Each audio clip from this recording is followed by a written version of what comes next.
था वो था perpendicular from center bisects the chord. Perpendicular from center bisects the chord. और जो इस पे 3-4 क्वेश्चंस थे मैंने आपको करवाए थे, समझ में आ गए थे सबको?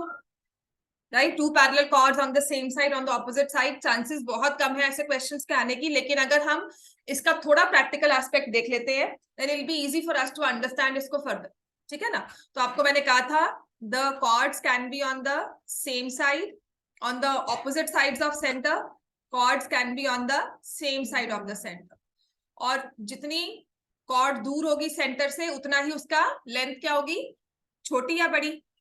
छोटी। अगर कॉर्ड दूर है सेंटर से, है ना, डिस्टेंस ज्यादा है सेंटर से, तो उसकी लेंथ बड़ी होगी एज कंपेयर टू वो वाली कॉर्ड जो सेंटर के पास है, ठीक है ना? जितना हम सेंटर से दूर करते रहेंगे उतनी लेंथ उसकी छोटी होती रहेगी। कैन यू इमेजिन, विजुअलाइज कर सकते हो ना, एक सर्कल ड्रॉ किया है, राइट? तो अगर मैंने ये डायमीटर ड्रॉ कर दिया जो सेंटर से पास होता है, ये हमारा आ गया डायमीटर। अगर मैं ये वाली कॉर्ड लेके जा रही हूँ तो इसकी लेंथ डायमीटर से छोटी होती रहेगी, ठीक है? ये उससे भी छोटी हो जाएगी, यहाँ पे आएंगे उससे भी छोटी हो जाएगी, and so on so further, हम इसे फर्दर कंटिन्यू कर सकते हैं। So longer the chord, lesser will be the distance from the center, shorter या it will be closer to the center, ठीक हो गया? अब इसमें शायद एक क्वेश्चन रहता हो, मैं लिखवाई देती हूँ, अभी लिखो।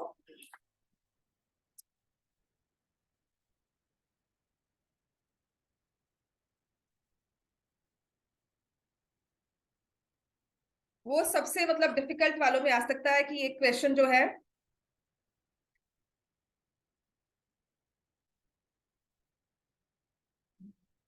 there is the circle,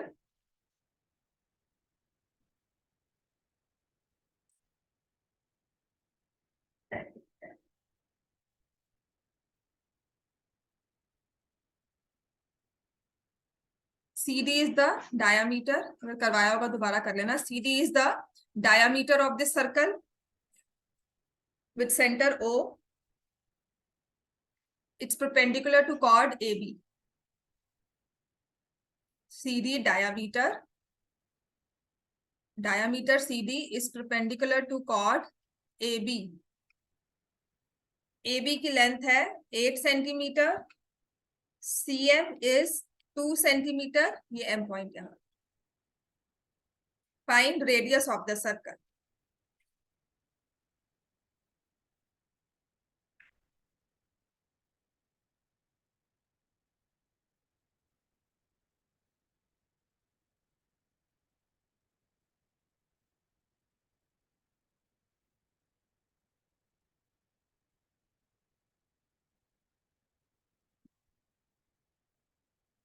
last class में ऐसा ही क्वेश्चन करवाया होगा।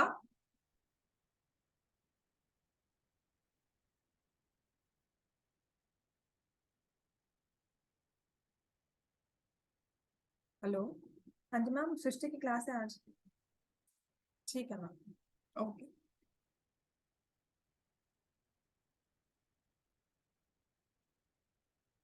क्या करेंगे इसमें, क्या करेंगे बोलो? फर्स्ट ऑफ ऑल आपको क्या लगता है, perpendicular from centre, first step हमारा क्या होगा? जब आप एक सेंटर से परपेंडिकुलर ड्रॉ होता हुआ देखोगे तो हम क्या लिखेंगे? फर्स्ट थिंग क्या बोलोगे, बुलाओ, बोलो, व्हाट इज दिस रिटन, क्या लिखा हुआ है? बोलो। पहली चीज, अगर हम एक सेंटर से परपेंडिकुलर ड्रॉ होता हुआ देखेंगे तो हम क्या अपने दिमाग में आइडिया या क्या हम एक सोच लेकर आएंगे? AM is equal to BM, perpendicular from center। तो फर्स्ट स्टेप हमारा क्या है? perpendicular from center bisect the chord। Circles मुश्किल इसलिए क्योंकि ये अप्लाई करना है, ओके।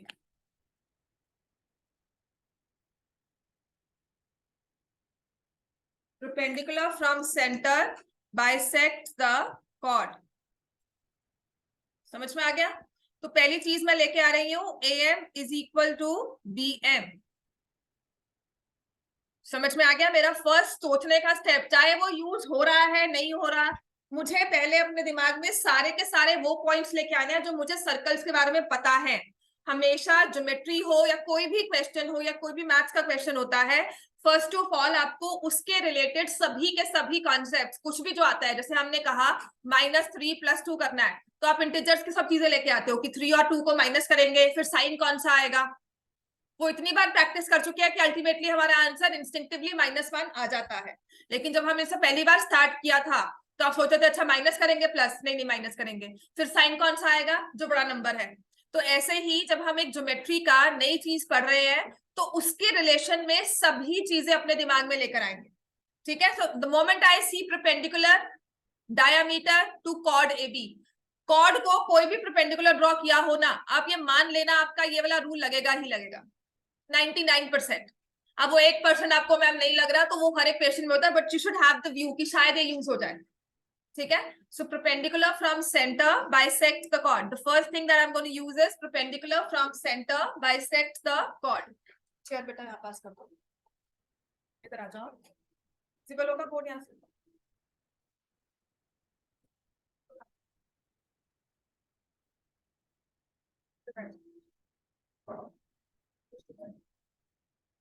क्या हो गया तुम्हें, क्या बोल रहे हैं?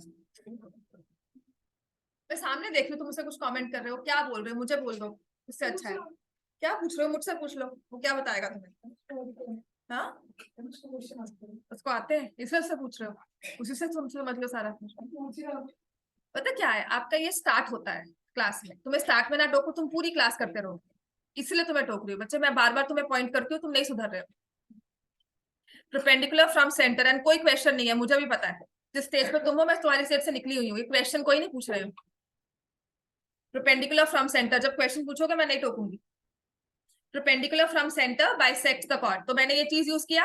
अब AB की लेंथ आपको कितनी दी हुई है 8 सेंटीमीटर, तो AM कितना हो जाएगा 4 और BM कितना होगा 4। So we have AM and BM as 4 centimetre. फिर इस सर्कल, इस क्वेश्चन में हमें क्या करना होता है, हमें रेडियस ड्रॉ करनी है, क्योंकि हमें फाइंड रेडियस करना है, तो कोई ना कोई एक रेडियस ड्रॉ करेंगे, ठीक है।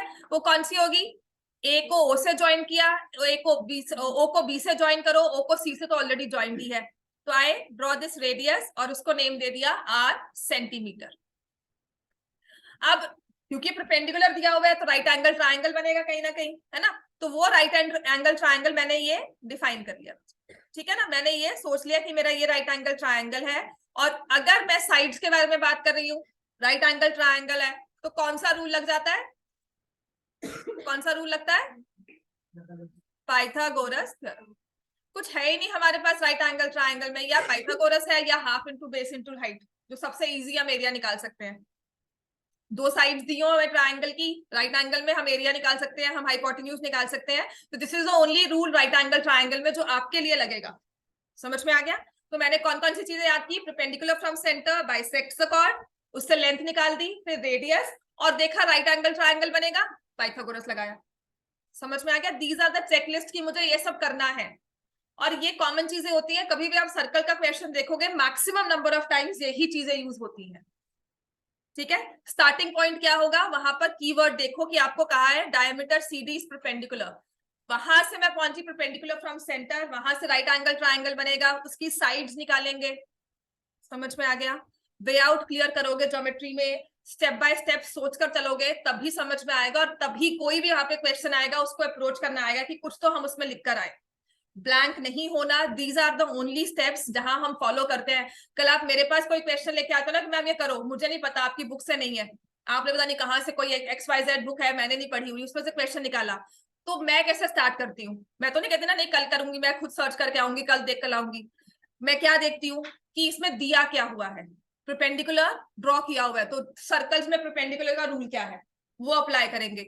मैं सारी चीजें इकट्ठी कर लेती हूँ कि कुछ ना कुछ तो अप्लाई होगा, क्वेश्चन सॉल्व कर दिया। आपको लगता है मैम को सब आता है, मैम एक मिनट में कर लेते हैं, कुछ नहीं होता, वो सिर्फ एक हमारा वे आउट होता है। हमने सब चीजें याद की, उनको अपने सामने रखा, उसमें से छांटकर चीजों को अप्लाई कर दिया। हमेशा इस सोच से चलना, आपका मैथ्स बहुत इजीली सॉल्व होगा। समझ में आ गया। क्वेश्चन को देखो मत, उसको पढ़ो और सोचो कि उसके बारे में मैंने कहा सर्कल्स में क्या पढ़ाई की हुई है। समझ में आ गया इतना। So now this is R, ये हमारे पास AM है 4 सेंटीमीटर, तो AO is 8 centimetre, AM is 4 centimetre, ये लास्ट क्लास में मैंने करवाया है। अब नहीं है तो मेरे पास है साइड OM, क्या करूंगी OM के लिए, मुझे और क्या दिया हुआ है, सीएम। सीएम कितना है, ये कंप्लीट कितना, 2 सेंटीमीटर। CM is 2 centimetre. ये ना गलत हो गया, यहां से ना इसको ऐसे लिखो, फिर इजी हो जाएगा, फिगर प्रॉपरली ड्रॉ होगी, आंसर बना नेगेटिव आएगा आपका। यहाँ पे डी है और यहाँ सी, ठीक है, नेगेटिव हो जाएगा। सीएम अगर 2 दिया हो उससे भी है, पर ये हमारे आंसर इस फिगर्स के साथ, इन नंबर्स के साथ मैच नहीं करेगा, आर नेगेटिव आ जाएगा आपका, विच इज नॉट पॉसिबल, ठीक है। तो यहाँ मुझे सीएम दिया हुआ है 2 सेंटीमीटर। अब क्या करेंगे, ओएम की लेंथ निकालनी है मुझे। ओसी क्या है, रेडियस। सीएम क्या दिया हुआ है, 2। तो अगर ओएम की लेंथ निकालनी है तो मैं क्या लिखूंगी, आर माइनस 2 सेंटीमीटर। तो इस राइट ट्रायंगल में मेरे पास तीनों साइड्स आ गई, and I will apply Pythagoras theorem now. समझ में आ गया।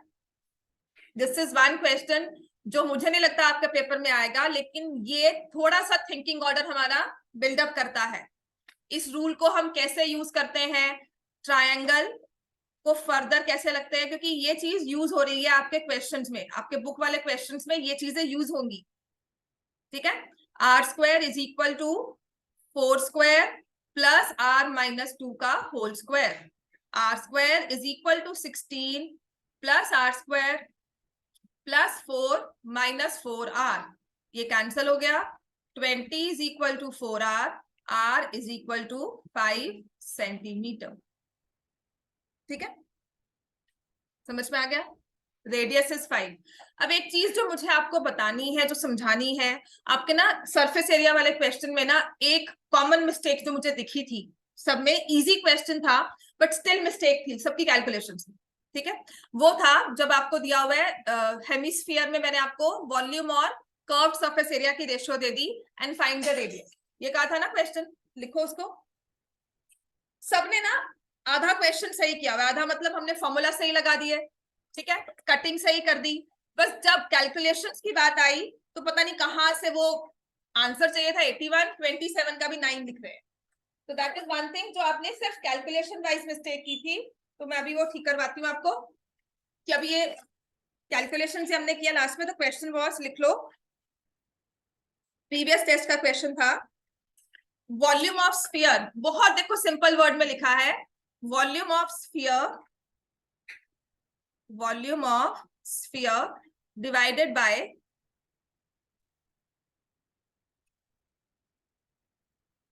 Volume of sphere divided by its surface area, the result is 27।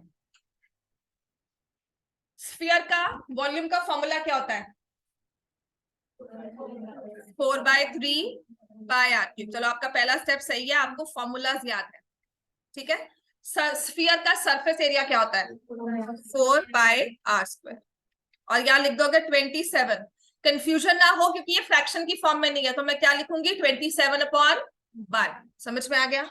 जहां कंफ्यूजन आती है तो राइट इट लाइक दिस, जहां सिंगल नंबर मिले उसको फ्रैक्शन के इक्वेट कर रहे हो तो इसको भी फ्रैक्शन बनाओ, 27/1, राइट। अब इसमें वैल्यूज पुट नहीं करनी होती, पहली बात तो जब ऐसी चीजें दी हो, रेशियो दी हो। आपको क्यों टेस्ट लंबा लगा, आपने मुझे सबने कहा मैम कैलकुलेशंस बहुत थी, एंड आई वाज वंडरिंग कि कैलकुलेशंस मैंने इतनी कौन सी दी हैं। क्या कर रहे थे, मैंने कहा था रेशियो निकालो वॉल्यूम्स की, दोनों वॉल्यूम्स कैलकुलेट कर रहे हो, फिर उनको बाद में कैंसिल करके रेशियो निकाल रहे हो, वो नहीं करना होता। जैसे यहाँ पर मुझे पता है ये दो चीजें डिवाइड हो रही हैं, तो क्या होगा, जो कॉमन चीजें होंगी वो क्या होंगी, कैंसिल। ये r² और r³, यहाँ पे r⁻1 आ गया, इतना समझ में आया मुझे। अब सबने क्या किया था, ये देखो 4/3r इंटू 1/4, ये ऐसा बना है, समझ में आ गया। न्यूमरेटर अलग किया क्योंकि वो फ्रैक्शन की फॉर्म में था, डिनोमिनेटर को अलग कर दिया, तो यहां से ये 1/4 इक्वल कट गया और ये आ गया 27/1। समझ में आया मुझे। अब सबको समझ में आ रहा है। कैलकुलेशन से आप गलती कर रहे हो, ये क्यों गलती कर रहे हो, क्योंकि आपने 7th और 8th ऑनलाइन लगाई थी जहां ये सारी मल्टीप्लिकेशन रैशनल नंबर्स की कैलकुलेशन होती हैं, and this is one big factor, आपकी वो लेवल ऑफ प्रैक्टिस नहीं हुई। क्लास में मैम 10 क्वेश्चंस करवाती है, आप 10 करते हो, फिर होमवर्क करके लाते हो, फिर नोटबुक्स कंप्लीट करके स्कूल में सबमिट करते हो। ये चीजें होती हैं स्टेप बाय स्टेप जो हम सॉल्व करते हैं। अगर चीज को 10 बार सॉल्व करोगे या 5 बार भी कर देते हो तो वो क्वेश्चन क्लियर हो जाता है, कैलकुलेशन समझ में आनी शुरू होती है, राइट। तो यहां से हमारे पास आ गया r/3 is 27। हुआ क्या था, सबने यहां से कैंसिल किया, बस इस 3 को ना ऐसे कैंसिल कर दिया, r की वैल्यू निकाल दी 9, which is like seriously matter था कि एक समझने वाली बात, r की वैल्यू यहाँ पर आएगी 81 यूनिट्स, 81 यूनिट्स या सेंटीमीटर, जो भी आपको दिया होगा। नहीं दिया होगा ना तो विल राइट यूनिट्स। क्लियर हो गया? This is more a question of calculation then your surface area volume. सिर्फ फॉर्मूलाज पता हो, उसके बाद हमें रेशियो फ्रैक्शंस की कैलकुलेशन आनी चाहिए। समझ में आ गया? चलो, डन दिस क्वेश्चन। अब इसके बाद आते हैं सर्कल्स में। अब जो नेक्स्ट हम यूज करेंगे परपेंडिकुलर फ्रॉम सेंटर। क्लियर हो गया ना? तो अब तक जो मैंने आपको रूल्स सर्कल्स के करवाए हैं, एक तो सारे वो सेगमेंट्स क्या होती हैं, आर्क क्या होता है, क्विक रिवीजन हम करेंगे, आर्क्स क्या होती है सर्कल की, है ना, सर्कल की कॉर्ड्स क्या होती है, डायामीटर क्या होती है, व्हाट इज सेमी सर्कल, ये सब याद है, राइट। फिर हमने कहा था एक सेक्टर बनता है सर्कल में, है ना, एक आर्क तो होगी, सेक्टर हो गया, सब याद है हमें ये चीजें, interior exterior on the circle, ये भी याद है हमें। फिर हमने पहले कहा था, पहला रूल था equal chords subtend equal angles at the centre. लिख लो ये ना, अब रूल्स इकट्ठे करते रहो। मैंने आपको कहा था ना सर्कल्स में क्या यूज होता है, मुश्किल पता है क्यों है सर्कल्स, क्योंकि क्या कब यूज हो पता ही नहीं होता हमें, है ना। तो उस केस में सच में अगर एक बहुत कॉम्प्लेक्स क्वेश्चन होता है सर्कल का, उसमें हम सब इंफॉर्मेशन अपने पास रखते हैं कि ये एंगल ऐसे होगा, ये इधर होगा, और वो यूज होती एक दो चीजें ही है, लेकिन हम लिख सब कुछ लेते हैं। इक्वल कॉर्ड्स कहा जाए, ये फर्दर आएगा इक्वल आर्क्स कहा जाए, ठीक है। मैंने कहा था ना कॉर्ड और आर्क में इतना ही फर्क है तो सर्कल के वही दो पॉइंट्स, एक को स्ट्रेट लाइन से ज्वाइन कर दिया, एक सर्कुलर पार्ट है, ठीक है।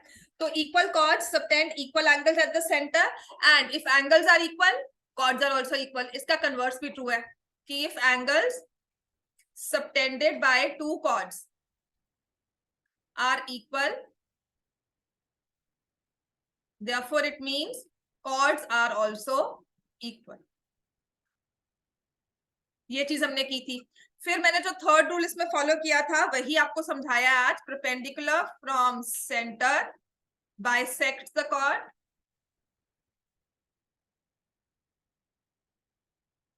और इसका कन्वर्स क्या है, लाइन फ्रॉम सेंटर कहां तक, टू कहां तक जाएगी, mid point, mid point of the chord, और क्या होगी वो, is perpendicular to the chord। समझ में आ गया बच्चे सबको? ठीक है, ये 4 रूल्स हमने किए हैं। इसके बाद ना आपके बुक के अकॉर्डिंगली, अगर मुझे एक्सरसाइज 10.3 आप कह रहे हो 10.3 का, हाँ ये क्वेश्चन नंबर 3 डिलीटेड है आपको, हाँ ये समझने के लिए होगा, पेपर में नहीं आएगा।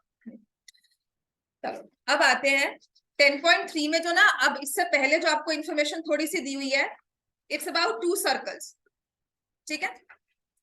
हमने एक सर्कल की बात की, अब 2 सर्कल्स अगर हम लेते हैं, how they exist in a plane. If I draw 2 circles, दोनों अपना अपना जा रहे हैं, किसी को कोई मतलब नहीं है, एक सेंटर O के साथ, एक सेंटर Q के साथ, सो दे नाइदर इंटरसेक्ट नॉर दे टच ईच अदर, मतलब अपना अलग अलग है।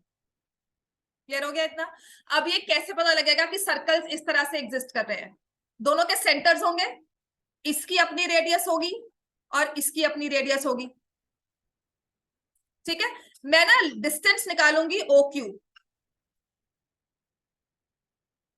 ठीक है। ये क्या है, OQ क्या होता है, इसके एक के सेंटर से दूसरे के सेंटर तक का डिस्टेंस, जिसे हम क्या कहते हैं, डिस्टेंस बिटवीन सेंटर्स।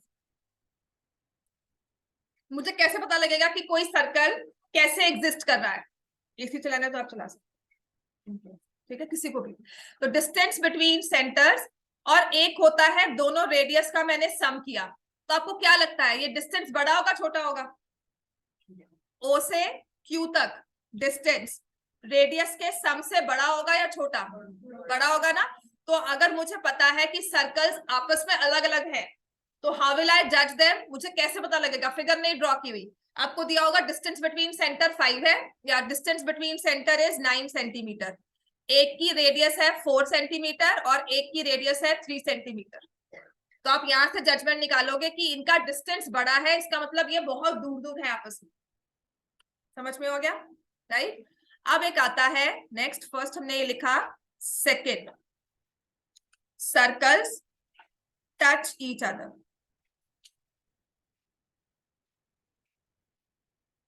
दो सर्कल्स है प्लेन में, दूर दूर नहीं है, आपस में दे टच ईच अदर, और इसमें भी दो चीजें आती हैं, एक इस तरह से, एक सर्कल ऐसे ड्रॉ किया और एक ऐसे ड्रॉ, ठीक है, दे टच ईच अदर। एक सर्कल है, दूसरा सर्कल उसके बाहर है, तो इसको हम बोलते हैं दे टच ईच अदर एक्सटर्नली। एक सर्कल है, दूसरा सर्कल उसके बाहर है। अच्छा लिखना है अभी, सॉरी ये लो, लिख लो पहले।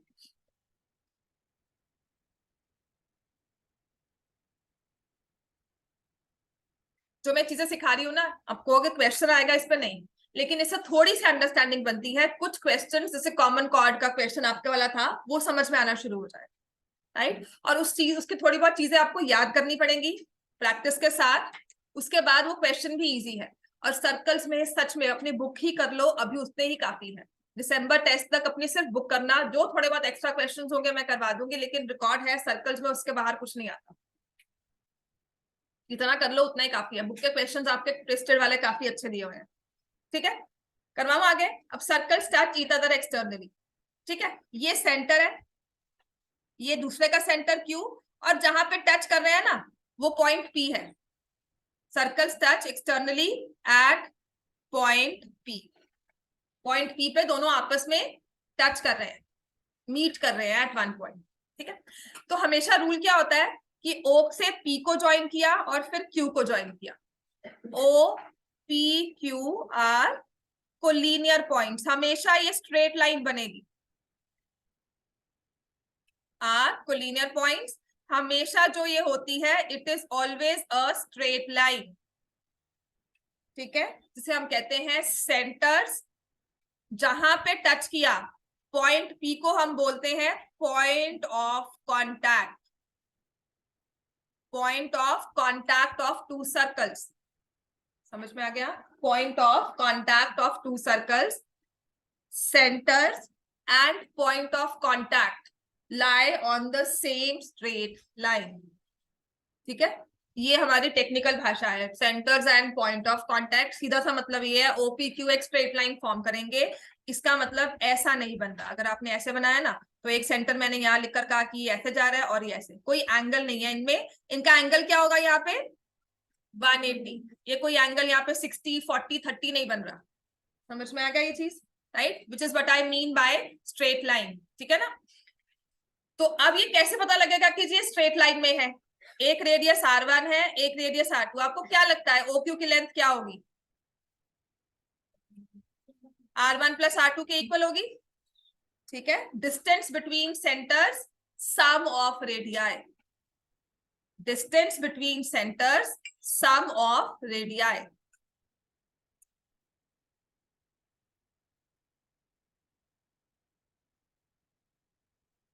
Distance between centres sum of radii, ठीक है ना।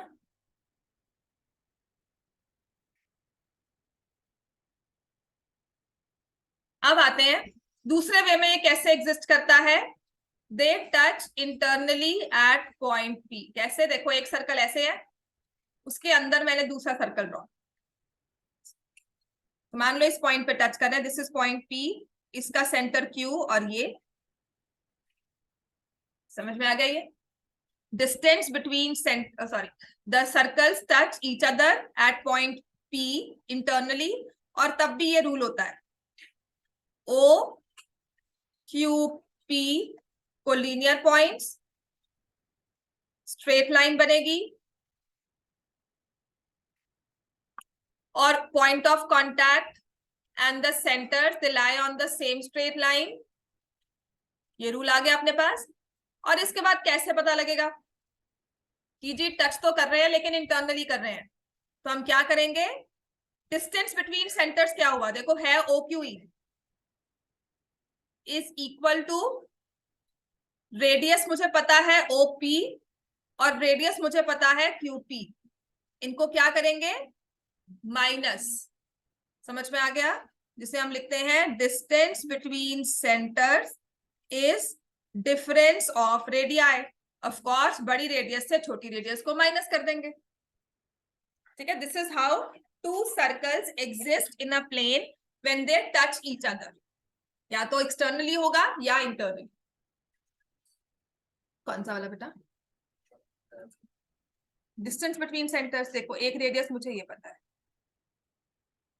ठीक है, एक रेडियस मुझे ये पता है, अब मुझे ओ क्यू निकालना है, बताओ कैसे निकालना है, ठीक है ना, बड़ी वाली रेडियस से छोटी वाली रेडियस को माइनस कर दिया, राइट, एग्जैक्टली सेम आएगा आंसर, कोई ये नहीं 1.1 आएगा, if they touch each other तो उनकी रेडियस का डिफरेंस ही सेंटर्स का डिफरेंस होगा। अब एक थर्ड केस होता है, व्हेन सर्कल्स इंटरसेक्ट, तो थर्ड केस लिखेंगे, सर्कल्स इंटरसेक्ट ईच अदर, ये वाला इंपॉर्टेंट केस है, इसके क्वेश्चंस भी हैं आपको।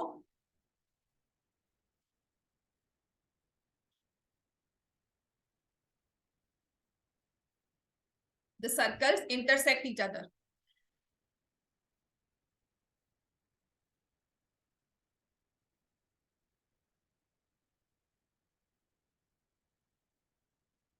और इंटरसेक्शन पॉइंट मैंने ले लिया P एंड Q।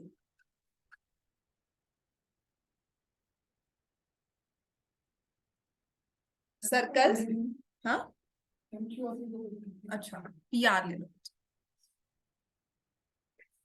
ठीक है ना, क्लियर हो गया ना। अब कैसे पता लगेगा सर्कल्स इंटरसेक्ट कर रहे हैं, हमेशा हम क्या देखते थे अब तक, ओ क्यू की लेंथ, ओ क्यू क्या है, डिस्टेंस बिटवीन सेंटर्स, है ना, तो हमेशा क्या देख रहे हैं, ओ क्यू मतलब we are taking the distance between centres. कल क्या होता है, सेंटर ओ डैश दिया हो, तो हमें सिर्फ O Q as centres visible हो ये देखना है, और हम देख क्या रहे हैं, ओ क्यू को डिफाइन कैसे कर रहे हैं, डिस्टेंस बिटवीन सेंटर्स। हम क्या लगता है रेडियस का सम का क्या होगा, छोटा होगा, बड़ा होगा, इक्वल होगा। अच्छा, जो ओ वाला सर्कल है उसकी रेडियस क्या है, OB, ठीक है, और जो क्यू वाला सर्कल है उसकी रेडियस क्या है, AQ, क्लियर हो गया ना। तो एक रेडियस हमारे पास है O और B, और दूसरे वाले सर्कल की रेडियस है O और Q, कौन सा पोर्शन डबल काउंट हो रहा है, ठीक है ना, आपने लिखा OB प्लस QA, OB को मैंने ब्रेक कर दिया OA प्लस AB, और QA को ब्रेक कर दिया AB प्लस BQ, ठीक है, और एक लिया OQ, can I write it as OA plus AB plus BQ, visibility है ऐसे सबको, है ना, समझ में आ गया ये,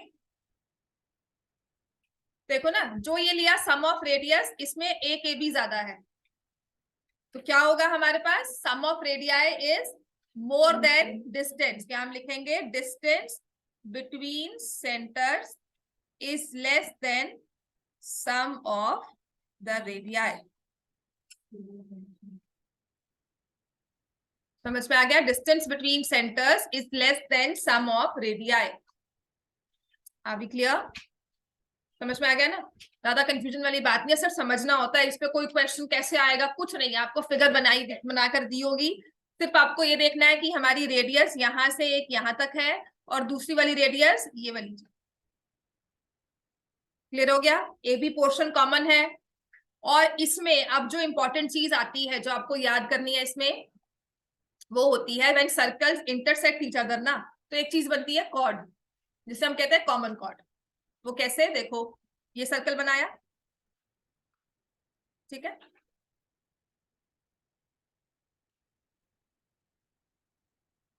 इसके साथ ये सर्कल बनाया, इंटरसेक्ट कर रहे हैं पी और आर में, ये सेंटर ओ, ये सेंटर, ठीक है। मैंने पी और आर को स्ट्रेट लाइन से ज्वाइन कर दिया, बना लो। सर्कल्स इंटरसेक्ट, पी और आर को स्ट्रेट लाइन से ज्वाइन कर दिया।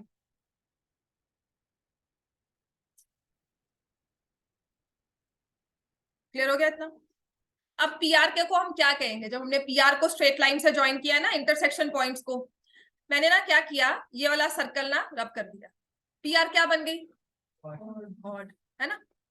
और अगर मैं इस वाले सर्कल को रब कर दूं, फिर भी पीआर क्या है? ऑड। दोनों की कॉर्ड है ना। ओ वाला सेंटर जो है वो कहेगा ये तो मेरी कॉर्ड है, दूसरे वाला कहेगा ये तो मेरी कॉर्ड है, तो इसको हम क्या कहेंगे? It is the common chord. PR is the common chord. जो आपको क्वेश्चन आएगा ना वो इसके बारे में आएगा, PR is the common chord of the two intersecting circles. ठीक है, अब ये चीज याद करनी है, इसे प्रूव भी करेंगे, पर अगर ये याद होगी ना आपको क्वेश्चंस में आगे फर्दर यूज करना काफी आसान हो जाएगा। क्या याद करना है? जो ये OQ है ना, इसको स्ट्रेट लाइन को हमने से ज्वाइन कर दिया। OQ क्या है? Distance between centres. और PR क्या है? Common chord. PR is the common chord.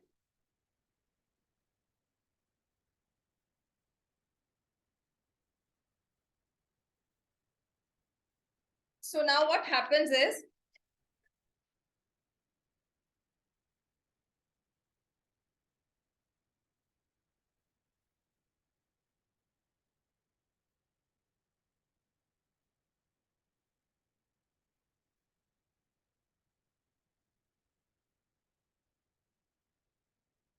ये दो लाइंस ना आपस में परपेंडिकुलर होती हैं एट पॉइंट, लेट मी से ए।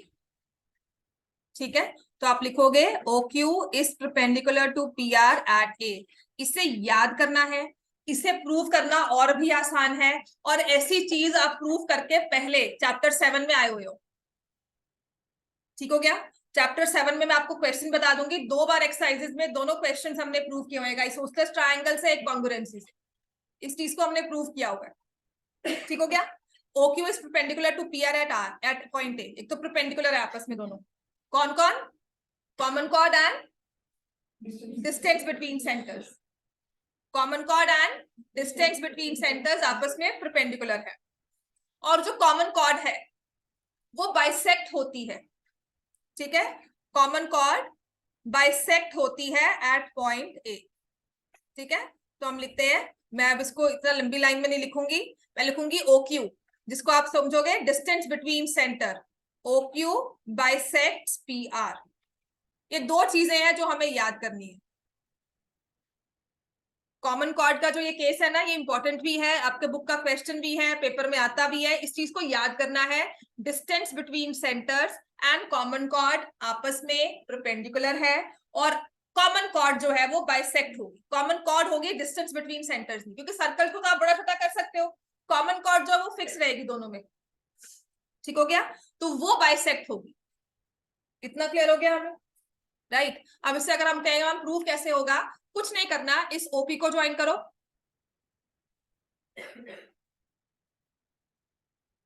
Join OP, join OR, join QR,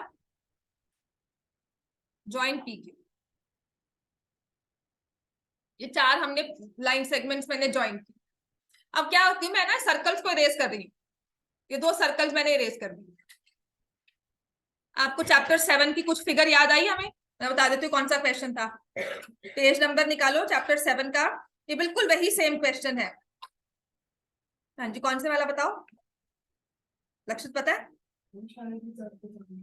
exercise 7.1 कौन सा? क्वेश्चन नंबर 1 है ना। ये दो आपस में सेम है, ये दो आपस में सेम है। इन दो ट्रायंगल्स को कॉन्ग्रुएंट प्रूव करते हो।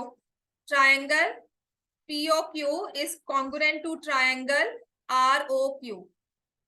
ये क्यों समझा रही हूं मैं आपको? इसको प्रूव करना बड़ा आसान है, मैं सर्कल्स में सिखाऊंगी तो लगेगा मैम ये नई चीज सिखा दी, करके आए हो पहले कॉन्ग्रुएंसी में, वही सेम चीज। अब हमने क्या किया, ओ से एक सर्कल बनाया, क्यू से एक सर्कल बनाया, अब हम वो सर्कल्स में प्रूव कर रहे हैं। बात तो ट्रायंगल्स की हो रही है अंदर, आपने इनको कॉन्ग्रुएंट प्रूव कर दिया है ना। फिर आपने कहा ये angle 1 is equal to angle 2, समझ में आ गया इतना। फिर मैं क्या करती हूँ, या angle 3 is equal to angle 4, फिर मैं क्या लेती हूँ, इसके बाद ये दो ट्रायंगल्स ले लिए, समझ में आ गया। इनको कॉन्ग्रुएंट प्रूव कर सकते हैं, ये लाइन सेगमेंट, ये एंगल 1 इक्वल टू एंगल 2, और ये आ गया कॉमन। तो उससे मैंने फर्दर प्रूव किया triangle OAP is congruent to triangle OR, OAP है OAR, समझे बात। पहले ये कॉन्ग्रुएंसी ली, उससे लिया angle 1 is equal to angle 2, CPCT, ये प्रूव हो जाता है SSS से। फिर OAP परपेंडिकुलर टू OAR, ये प्रूफ किया हमने SAS से। उससे क्या होगा, ये एंगल आपस में इक्वल है, PA और AR इक्वल है, प्रूव हो गया। Common chord is bisected by lines joining sectors. Example question number 1 of exercise 7.1 में किया था। उसके बाद यही आइसोसेलेस ट्रायंगल में आपने क्वेश्चन किया था क्वेश्चन नंबर 5 एक्सरसाइज 7.2, और वही सर्कल में कॉमन कॉर्ड का रूल पढ़ रहे हो। समझ में आ गई इतनी चीज हमें, right. Common chord is bisected by lines joining the centres. ऐसी फिगर को हम क्या बोलते हैं, देखो इसकी ये दो साइड्स इक्वल है और इसकी ये दो साइड्स इक्वल है, ऐसी फिगर को हम क्या बोलते हैं, याद है ना, आपने 8th में किया होगा, kite. longer diagonal bisects the shorter diagonal, diagonals are perpendicular, longer bisects the shorter। तो जिस भी वे से प्रूव करना चाहो हमारे पास रीजनिंग है। अगर मैं क्वाड्रिलेटरल्स देखती हूँ तब भी प्रूव हो जाएगा, अगर मैं ट्रायंगल्स देखती हूँ तब भी प्रूव हो जाएगा। समझ में आ गई ये चीज, आसान है। Common chord is bisected by lines joining the centres. इतना क्लियर हो गया हमें, ठीक है, राइट। चलो ये चीज लिख ली सबने, लिखना है किसी ने और। अब आते हैं, ये ना 1 मार्क में क्वेश्चन आएगा, 1 या 2 मार्क्स में, आपकी बुक से ही अब कर ले। मान लो एक पॉइंट ड्रॉ किया मैंने, ये पॉइंट ए, इस पॉइंट से पास करते हुए कितने सर्कल्स ड्रॉ कर सकते हो, इनफाइनाइट, ठीक है। So we can draw infinite number of circles can be drawn passing through one point।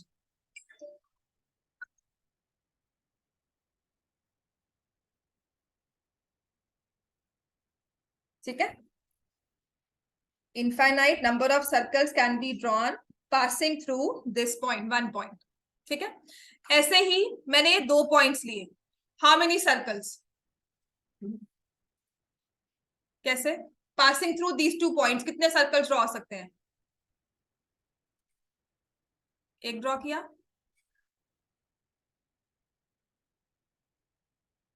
इसकी रेडियस को बड़ा कर दो, ठीक है। So like this I can draw again infinitely many.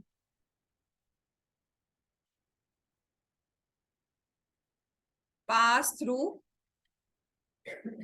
2 points, एक पॉइंट के साथ भी और 2 पॉइंट्स के साथ भी बहुत सारे सर्कल्स ड्रॉ होते हैं, ठीक है।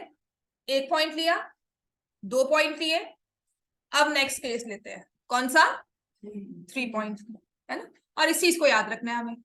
अच्छा 3 पॉइंट्स अगर मैं ले रही हूँ, of course non collinear points होंगे, इतना लिख लिया हमने, है ना। हमने 1 पॉइंट की बात की, 2 पॉइंट्स की बात की, दोनों से बहुत सारे सर्कल्स ड्रॉ होते हैं, तो कहीं ना कहीं आके तो रुकेंगे ना। अब कैसे, सो वी हैव 3 पॉइंट्स, और ये 3 नॉन कोलिनियर पॉइंट्स है। एक बात तो, जब आपने 3 नॉन कोलिनियर पॉइंट्स लिए हैं तो ये कौन सी फिगर बनाते हैं, ट्रायंगल, है ना। तो इसका मतलब हम लिखेंगे ओनली 1 सर्कल, और इसको लिखा जाता है 1 एंड ओनली 1 सर्कल। सिर्फ एक सर्कल बनेगा, only 1, exactly 1 and only 1 circle, सबका वही बनेगा। मैंने आपको 3 पेपर में, मैं आपको एक पेपर में 3 पॉइंट्स मार्क करके कर दूं, दे दूं, उसके फोटोस्टैट्स करवा दूं, तो एग्जैक्टली सेम बनेंगे सबके पास फिगर। है ना। A4 साइज में मैंने 3 लिखे हैं, सबको A4 साइज प्रिंट आउट दे दिया और कहा सर्कल ड्रॉ करो, तो सबके सर्कल सेम होंगे। सेम का मतलब जितनी मेरी रेडियस आई है ना उतनी आपकी आएगी। क्लियर हो गया? यूनिक सर्कल बनता है, that is what is meant by one and only one circle. Only one circle can be drawn passing through 3 non-collinear points. One and only one circle can be drawn passing through 3 non-collinear points. इसका पहले proof था, आपको नहीं है, अब deleted हो चुका है वो, ठीक है। तो इन 3 non-collinear points से पास करते हुए, because I don't have an exact, मतलब मेरे पास कंपास नहीं है, अदरवाइज एक सर्कल ऐसे ड्रॉ हमेशा होगा और वो यूनिक होगा, ठीक है। अब ये 3 पॉइंट्स थे एबीसी, अगर मैंने इनको स्ट्रेट लाइन से ज्वाइन कर दिया, इन तीनों पॉइंट्स को ना मैं एक स्ट्रेट लाइन से ज्वाइन करती हूँ, तो ट्रायंगल बन गया, ट्रायंगल एबीसी। अब इस ट्रायंगल के लिए ये सर्कल क्या है? अच्छा, सर्कल जो है ट्रायंगल के बाहर है या अंदर है? ट्रायंगल बाहर है। और कहां से पास कर रहा है? उसके वर्टिसेस से, है ना, उसके कॉर्नर पॉइंट से पास कर रहा है ना। तो ऐसे सर्कल को जो ट्रायंगल के वर्टिसेस से पास करता है, क्योंकि वो सर्कल के बाहर है, इसलिए हम उसको बोलते हैं सरकम सर्कल, ठीक है।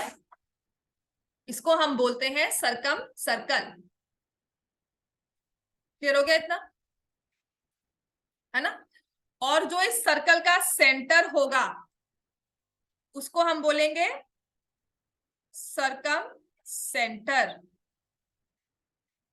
और जो इसकी रेडियस होगी उसको हम बोलते हैं सरकम रेडियस, ठीक है। सरकम सर्कल कौन सा? ऐसा जैसे वर्ड है सरकम फ्रेंड्स, क्या होता है? आउटर वाली बाउंड्री, तो वहीं से सरकम लिया। सरकम सर्कल कौन सा होगा? जो बाहर है। अब ये ट्रायंगल के बाहर, तो मैंने आपको कहा, तो आप कहोगे मैम ये भी एग्जिस्ट करता है, वो दूसरा काय का कंपास बढ़ा कर गई मैम, ये भी तो है। नहीं मैम, ये वाला है। तो सबका यूनिक आए तो हमने उसके लिए क्या किया? आपको इन तीनों पॉइंट से निकालना है। समझ में आ गए? हम क्या करते हैं कि जो मैंने ड्रॉ किया है वही आपका ड्रॉ हो, कोई बैठा कहीं और है उनके लिए भी वही सर्कल हो। When I talk of a circle outside the triangle, है ना, तो सबके लिए सेम फिगर बने। तो उसमें हम एम्बिग्यूटी नहीं रखते कि नहीं जी कोई आएगा यहाँ से रेडियस इतनी बड़ी ले लेगा, कोई कहेगा नहीं जी मेरा तो ये कंपास खुला था मैं ओपन नहीं कर रहा हूँ, कोई कहे नहीं मैंने इतना ड्रॉ किया है, राइट। तो हम क्या करते हैं, हम ऐसा सर्कल डिफाइन करते हैं कि जो इसके कॉर्नर पॉइंट से जाए, तो इसको हम बोलते हैं सरकम सर्कल। क्लियर होगी बात? ये इतना सबको क्लियर है? अब ये बनता कैसे है? अब मैंने कह तो दिया कि नहीं जी हर एक 3 ट्रायंगल ड्रॉ किया उसका एक ही सरकम सर्कल होगा, ये चीज इंपॉर्टेंट है, इसे याद करना है, इसको बार बार रिवाइज करना है। मैं आपको आज 4 चीजें ट्रायंगल के साथ में, सर्कल्स के साथ में समझाऊंगी। ये कैसे बनता है? आपका एक ही रूल है, perpendicular from centre bisects the chord, जो हमें याद करना है। कौन से वाला? Perpendicular from centre bisects the chord. कल एक सर्कल का ना सेंटर लोकेट करने को कहा जाए आपको, प्रैक्टिकली अगर मैं कहूं, आता नहीं है क्वेश्चन, बुक में होता जरूर है, 10th में भी है 9th में भी है। आप क्या करोगे? आपने एक कॉर्ड ड्रॉ की ए बी, इसका सेंटर लोकेट करना है। मुझे नहीं पता इसका सेंटर कहाँ है, मैंने बैंगल लिया, ड्रॉ किया, मैंने सीडी ली, सर्कल ड्रॉ किया है, जो सेंटर क्या है, इसका एग्जैक्ट सेंटर बताओ, है ना। तो क्या करना है, मुझे रूल याद है, perpendicular from centre bisects the chord. Circle है उसमें कोई कॉर्ड तो ड्रॉ कर सकते हो, कोई भी, डायमीटर ना भी हो, कोई भी एक कॉर्ड ड्रॉ की। ए बी क्या है? कॉर्ड। ए बी एक लाइन सेगमेंट भी है, तो अगर मैं कहूं लाइन सेगमेंट को बाइसेक्ट करो तो कर सकते हो। कंपास आपके पास है, मोर देन हाफ लेकर आपने इसे बाइसेक्ट कर दिया, ये परपेंडिकुलर भी होगा, बाइसेक्ट भी कर रहा है ना। और मुझे ये याद है, perpendicular from centre bisects the chord, तो मतलब इसका, इसके कहीं एक लाइन पर एक सेंटर भी आएगा, वो कहाँ है? मैंने एक दूसरी कॉर्ड ड्रॉ की, पैरेलल नहीं लूंगी, दूसरी कॉर्ड इंटरसेक्टिंग। अब इसका भी हमने परपेंडिकुलर बाइसेक्टर ड्रॉ कर दिया, सीडी का भी कर सकते हो ना ऐसे, मोर देन हाफ लेके जब हम करते हैं, याद है कि नहीं हमें? Draw the perpendicular bisectors of 2 chords, जो इनका इंटरसेक्शन पॉइंट है वो क्या होगा? Centre of the circumcircle, centre of this particular circle. Clear हो गया इतना? ठीक है, डायमीटर नहीं है बच्चों, हाँ कह सकते हो, हाँ बोलो। डायमीटर का तो बनाने की जरूरत नहीं, बिकॉज आप ये ले रहे हो ना, ये वाला, दोनों ही सेंटर से आपको लेना पड़ेगा।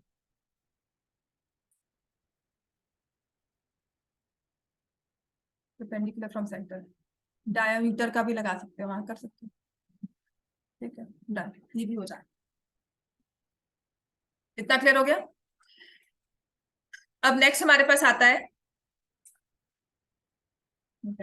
हाँ अब आता है एक ट्रायंगल का सरकम सर्कल कैसे हम ड्रॉ करेंगे, ये समझ में आ गया, how to locate the centre of a circle, right. अब हम क्या करेंगे, ये सर्कल ड्रॉ किया था हमने, अंदर एक ट्रायंगल है, ठीक है। अगर मैंने मान लिया इसका सेंटर ये है ओ, तो जितना डिस्टेंस ओ ए का है उतना डिस्टेंस ओ बी का है, उतना ही डिस्टेंस ओ और सी में है। ये आपस में क्या है तीनों, रेडियस ऑफ द सर्कल, ठीक है। तो हम लिखेंगे circum centre is equidistant from 3 vertices of the triangle. Circumcenter is equidistant from the 3 vertices of the triangle.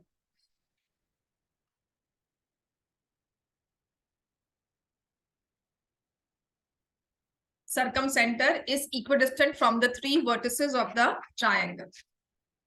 तक क्लियर हो गया।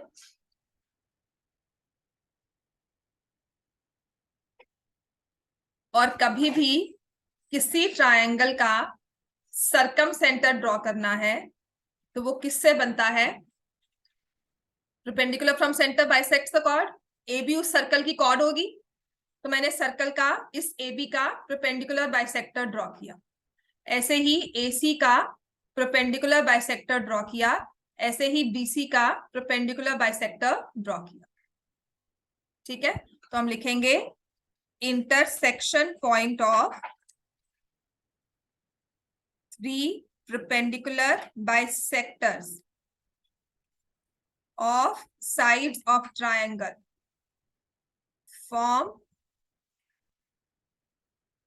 is circumcenter.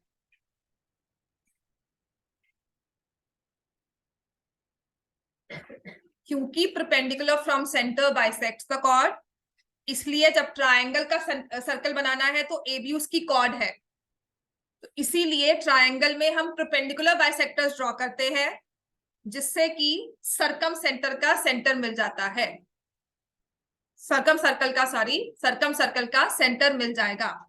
इतना क्लियर है हमें, ठीक है। ये याद रखने का वे है, मैं ये नहीं कहूंगी कि आज मैंने समझाया याद हो जाएगा, इसको बार बार रिपीटेडली पढ़ना ही पड़ेगा।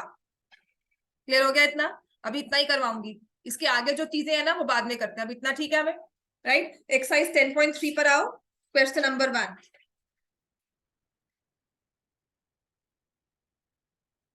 एग्जाम्पल 1 ना प्योर प्रैक्टिकली क्वेश्चन, जैसे कभी इंटरव्यूज में बैठते हो, जब वाइवा होते हैं या कुछ टीचर क्वेश्चन पूछती है, एक्सटर्नल टेस्ट होते हैं, तो वहां पे आता है आपको एज अ होमवर्क या एज अ पेपर में क्वेश्चन नहीं आएगा, कहते हैं एक सर्कल की आर्क दी हुई है जी, अब इसके साथ ना, अब यहाँ पर आपका वाला आएगा कि डायमीटर हम निकाल सकते हैं कि नहीं, देखो A एंड B, ये मैंने आर्क दी है, इस आर्क से सर्कल को कंप्लीट करो। हम क्या करेंगे, एक ये कॉर्ड ड्रॉ कर ली और एक ये कॉर्ड, समझ में आ गया, 2 कॉर्ड्स ड्रॉ की, अभी clear. Example number 1,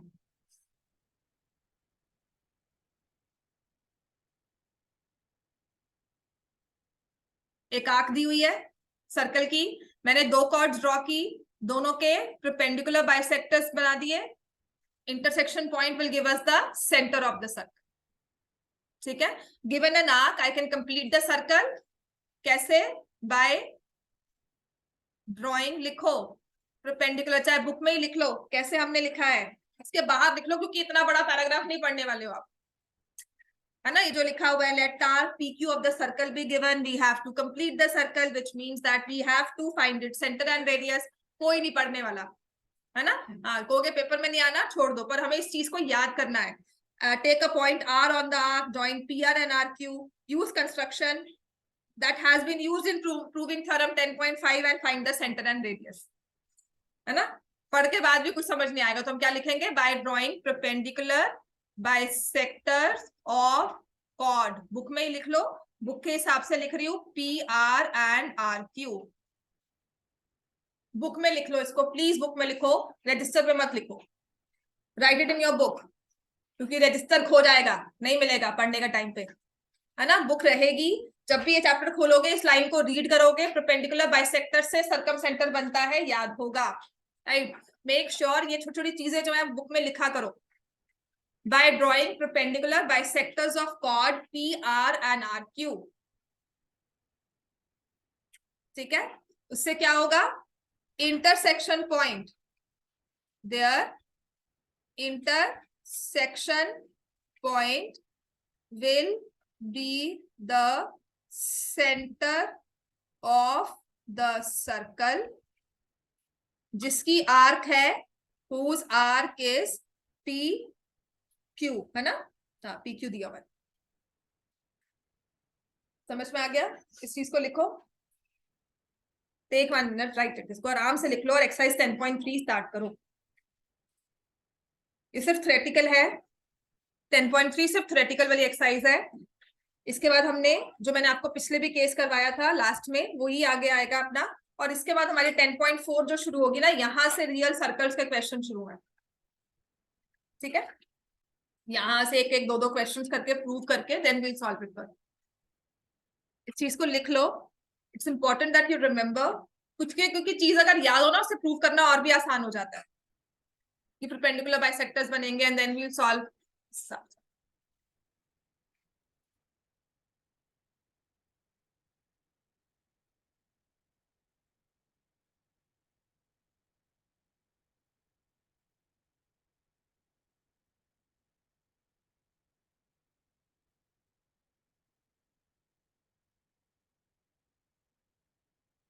By drawing perpendicular bisectors of chord PR and PQ, PR and RQ, their intersection point will give us the center of the circle whose arc is PQ. Clear हो गया बच्चे सबको? Exercise 10.3, question number 1. Draw different pairs of circle. How many points does each pair have in common? क्या है ना, अगर दो pairs हैं, they don't intersect, then no point in common. Clear हो गया इतना? अगर दो सर्कल्स हैं, दोनों इंटरसेक्ट नहीं करते, no point in common. If they touch each other externally और इंटरनली, लिख लो। अगर ये हमारा थ्योरेटिकल क्वेश्चन कभी पेपर में आता है अभी में, तो you should be able to write all. अगर ऐसा केस है तो only one point in common, and if it's like this,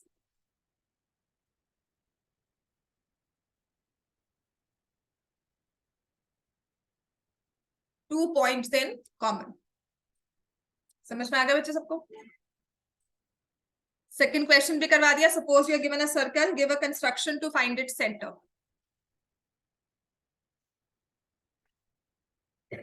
हो गया।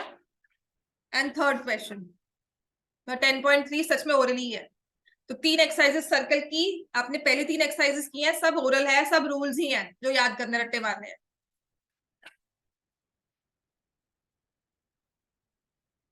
हो गया बच्चे ये? If two circles intersect at 2 points, question number 3 देखो, 2 circles intersect at 2 points, prove that there centres lie on the perpendicular bisector of the common chord.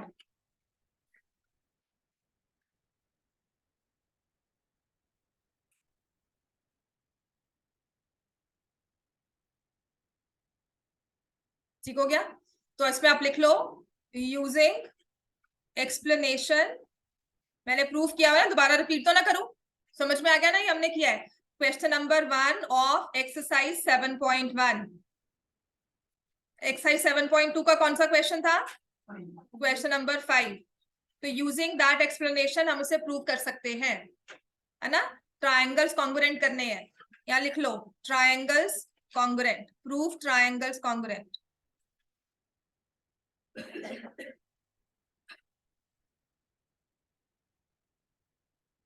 समझ में आ गया? मैं करवा चुकी हूँ, रिपीट तो ना करूं, लिखवाना तो नहीं है, राइट। ये हम प्रूव कर चुके हैं, इसको हम यूज भी बहुत बार करेंगे।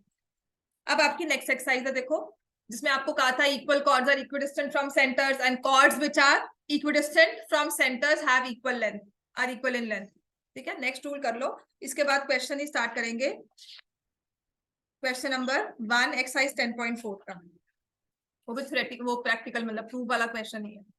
तो जहां आपने रूल्स लिखे ना, सर्कल के 4 रूल्स लिखवाए थे अभी, है ना, थर्ड वाला लिखो, 5th रूल लिखो उसमें, equal chords are equidistant from the center. Equal chords are equidistant from the centers. और 6th रूल है, if chords are equidistant from the center then they are equal in length.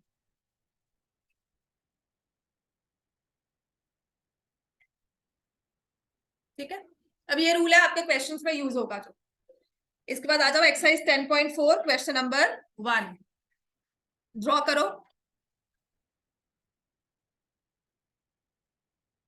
समझ में आ गया ना, इतना क्लियर है? Question number 1 exercise 10.4। इसका क्वेश्चन नंबर 4 ना बहुत ही आसान है।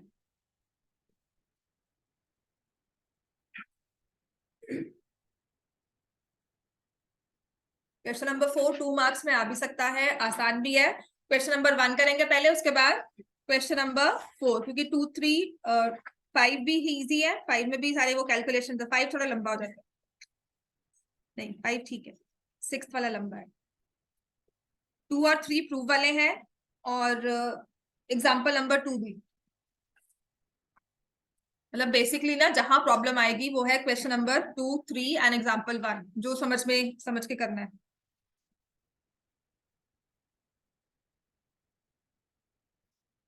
एक्सरसाइज 10.4 क्वेश्चन नंबर 1, इसमें लिखा है 2 सर्कल्स ऑफ रेडियाई 5 and 3। तो मैंने 2 सर्कल्स ड्रॉ किए, एक की रेडियस है 5 सेंटीमीटर, एक की रेडियस है 3 सेंटीमीटर।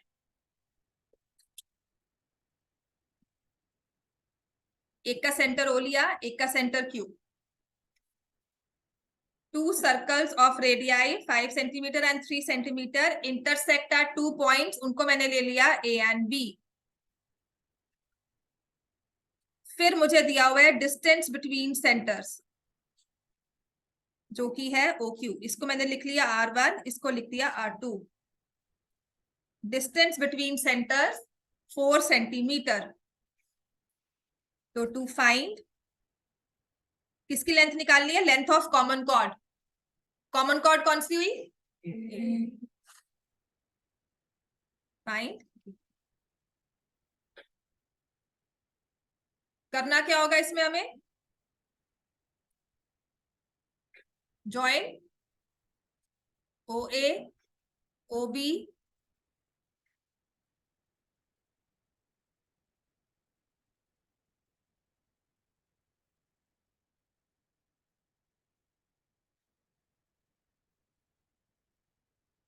बी क्यू, ठीक है। तो join O to A, O to B, Q to A and Q to B. समझ में आ गया? इन चारों को हमने ज्वाइन कर दिया। ओ ए की लेंथ कितनी है? अब ये सॉल्यूशन आ गया। ओ ए की लेंथ कितनी लिखोगे? 5 सेंटीमीटर। तो मैंने यहाँ लिख दिया 5, और ओ बी भी कितनी है? 5।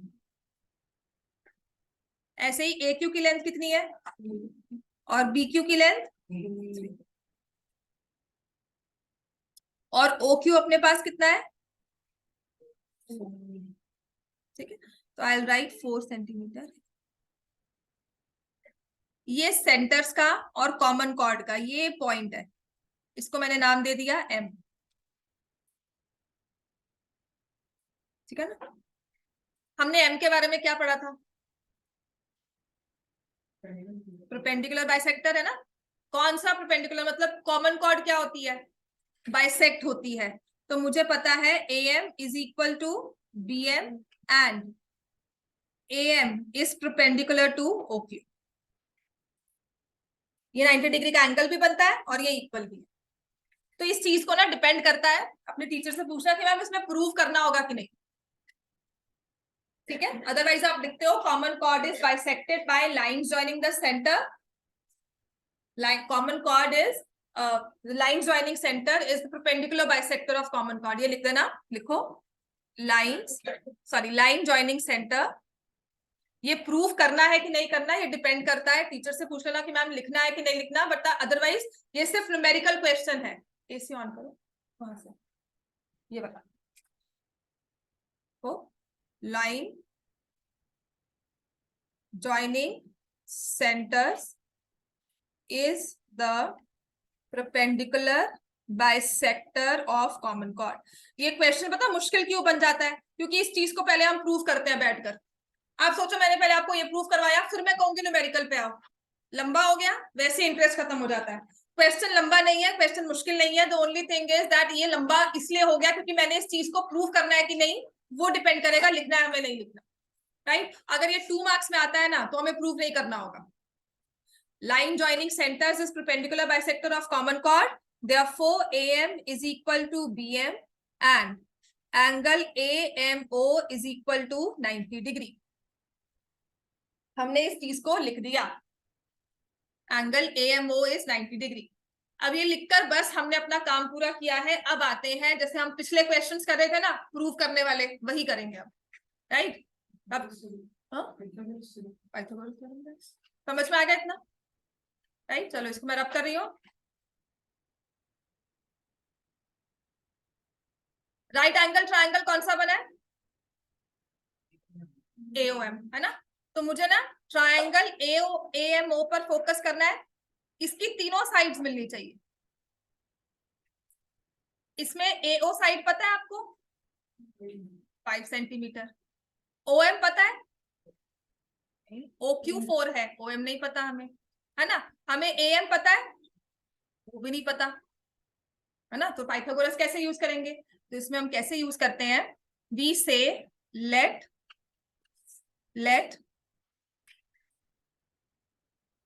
AM is equal to x centimetre, let OM is equal to y centimetre. दो variables, linear equation in 2 variables किया है ना, 2 चीजें अपने पास नहीं है उससे यूज करेंगे। ठीक है, AM को ले लिया x, तो अपना BM भी कितना हो गया x, OM को मैंने लिया है y। अब 4 सेंटीमीटर कौन सी लेंथ थी? OQ। तो can you find the length of MQ?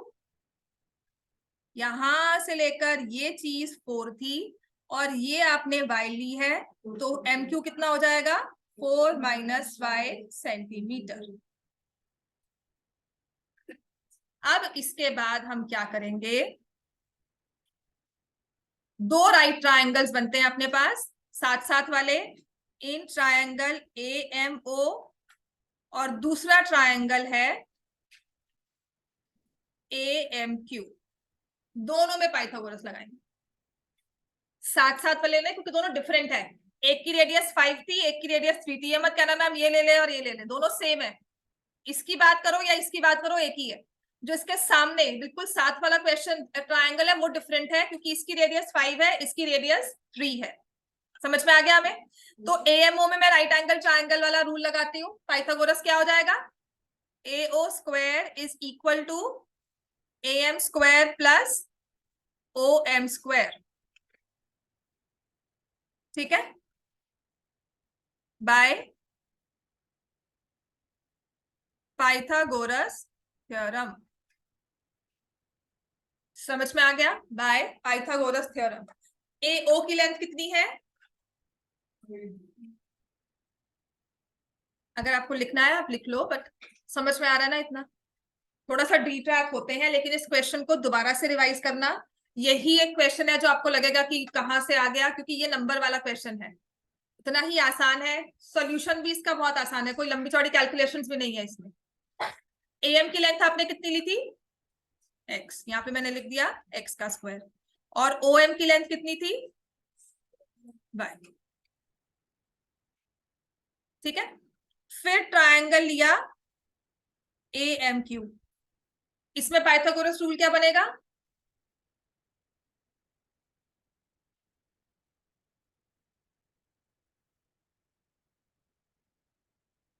हाँ जी, क्या बनेगा Pythagoras rule? A Q square is equal to A M square plus Q M square. ठीक है ना? ए क्यू की लेंथ कितनी लिखोगे? 3। ए एम क्या है? एक्स। और क्यू एम क्या है? 4 माइनस। अब आपके पास ये दो इक्वेशंस है, क्या करना चाहिए हमें? दोनों में सेम क्या चीज है? ये एक्स स्क्वायर जो सब में दिख रहा है। ठीक है ना? तो एक्स स्क्वायर की वैल्यू क्या है? 5 स्क्वायर माइनस 5 स्क्वायर। और यहाँ एक्स स्क्वायर की वैल्यू क्या है? 3 स्क्वायर माइनस 4 माइनस वाई का होल स्क्वायर। ठीक है, सो मैंने एक ये इक्वेशन लिखी और एक ये इक्वेशन लिखी। समझ में आ गया? नहीं, कुछ नहीं किया बच्चा। ये देखो, आपके पास ये इक्वेशन बनी हुई थी। पहली वाली इक्वेशन क्या बनी हुई देखो, 5 square is equal to X square plus 5। ठीक है, दूसरी वाली क्या बनी हुई है? 3 square is equal to X square 4 minus Y. मैंने यहाँ पे एक्स स्क्वायर को एक साइड रखा, वाई स्क्वायर को यहाँ ले गई। समझ में आ गया? ऐसे ही एक्स स्क्वायर को एक साइड पर रखा और क्या किया? समझ में आ गया? ठीक है, अब ये भी एक्स स्क्वायर है, ये भी एक्स स्क्वायर है। यूक्लिड क्या कहता है? Things which are equal to same thing are equal to each other. हमने इन दोनों को इक्वल कर दिया। ठीक है, और इससे आपका क्वेश्चन सॉल्व हो जाएगा। बस y की वैल्यू आएगी 25 माइनस वाई स्क्वायर 9 माइनस। अब यहाँ पर ना ये कैलकुलेशंस बहुत इंपॉर्टेंट होती हैं, यहाँ पे गलतियां करते हो। पहले तो आप क्या करोगे, यहाँ पे लिखोगे 25 माइनस वाई स्क्वायर, जो हमने लिख दिया यहाँ। अब अंदर क्या लगाएंगे? 4 माइनस वाई का होल स्क्वायर। क्या होता है?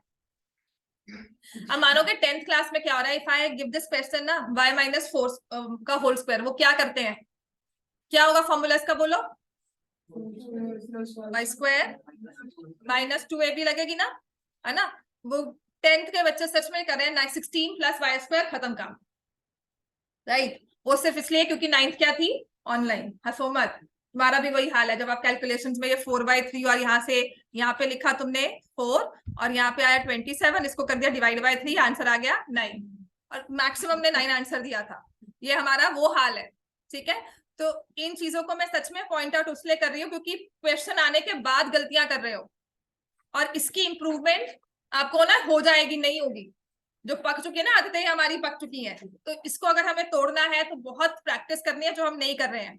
अब इसके बाद हम क्या करेंगे, जब इसको ओपन करेंगे ब्रैकेट्स को, तो क्या होता है? साइन चेंज, जो अलग एक दूसरी गलती है मैक्सिमम किसी भी लेवल में आ जाओ करते हैं। ठीक है, तो -16 minus y square plus 8y, ये वाई स्क्वायर हो गया कैंसल। समझ में आ गया इतना हमें? Now you solve this question, अब तो सॉल्व कर लो।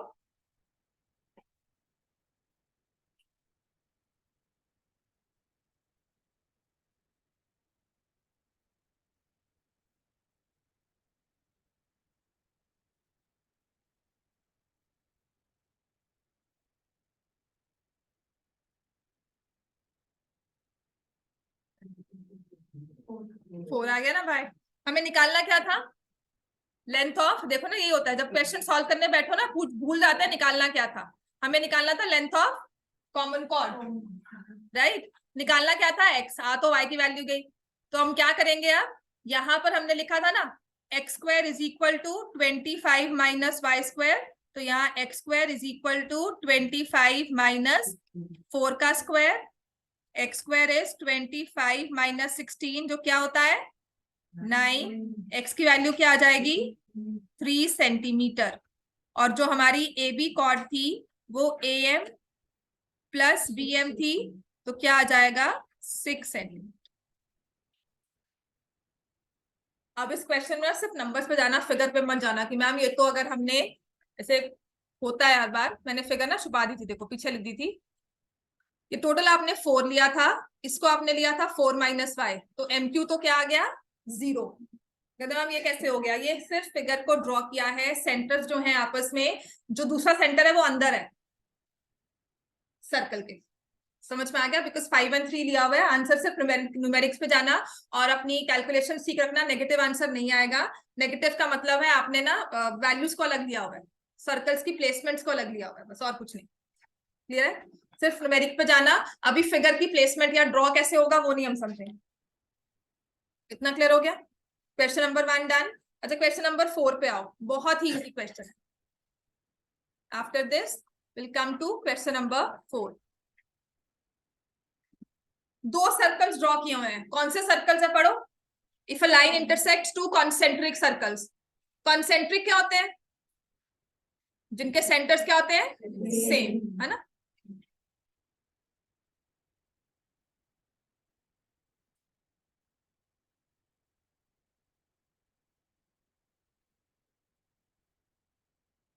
सो we have two concentric circles, इनके सेंटर O है, इनको ना एक ऐसे लाइन पास कर रही है, और जो लाइन है इन सर्कल्स को इंटरसेक्ट करते हुए जा रही है। 4 पॉइंट्स मार्क किए हुए हैं A, B, C and D। If line intersects two concentric circles with centers O at A, B, C and D, ठीक है, given two concentric circles, a line intersects them at points A, B, C and D। ठीक हो गया बच्चे, prove क्या करना है, AB is equal to CB।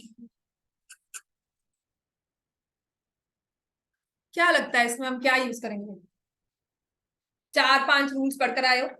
Equal chords are equidistant from centre, है ना, chords subtend equal angles at centre, और क्या था,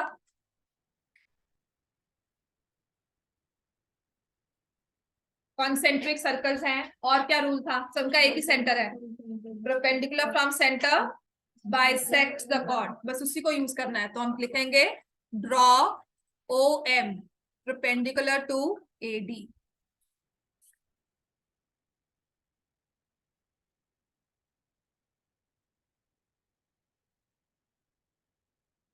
draw OM perpendicular to AB।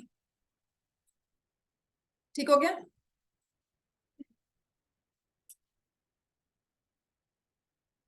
लिख लिया इतना हमने, रब कर दो। अब बताओ इसका प्रूफ कैसे आएगा, कोई बता सकता है।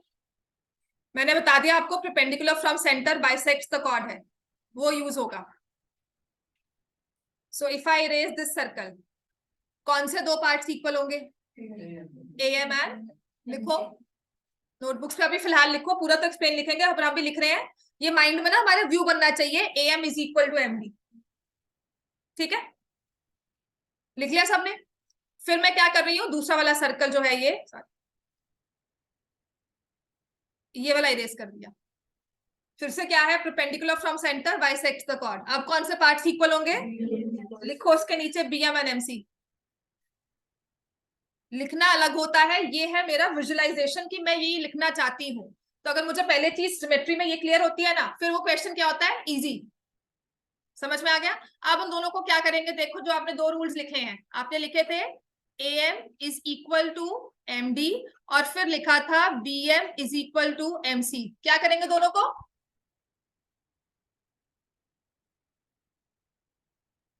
दो इक्वेशंस हैं, क्या करेंगे, OA और इक्वेट कैसे करेंगे, प्रूफ क्या करना है, माइनस करेंगे, प्रूफ क्या करना है, फिर हम देखेंगे हमें प्रूफ क्या करना है। ये देखो ये ए बी और ये सी डी, इनको इक्वल प्रूफ करना है। समझ में आ गया? तो मैं क्या करूंगी, subtract the two equations. Euclid कहता है ना equals are subtracted from equals, differences are equal, वही चीज है इसमें। वो रूल हम यूज कर रहे हैं जो हम बोलते नहीं है कभी, पर उसको बस कहेंगे सब्ट्रैक्ट 1 and 2। तो आप क्या लिखोगे, A M minus B M is equal to M D minus M C. समझ में आ गया? So what is A M minus B M, A B. और देखो यहां से पूरा ये एम डी है, इसमें से मैंने सी एम माइनस कर दिया, क्या रह गया, हेंस प्रूव्ड। तो पहली चीज आपको लिखनी है, मतलब जो आपने ये ए एम और एम डी लिखा है ना, बी और एम सी लिखा है, तो हम लिखेंगे पहले उसके ऊपर perpendicular from centre bisect the chord, बस। फिर ये 4 लाइंस, फिर यहाँ पे सब्ट्रैक्ट 1 and 2।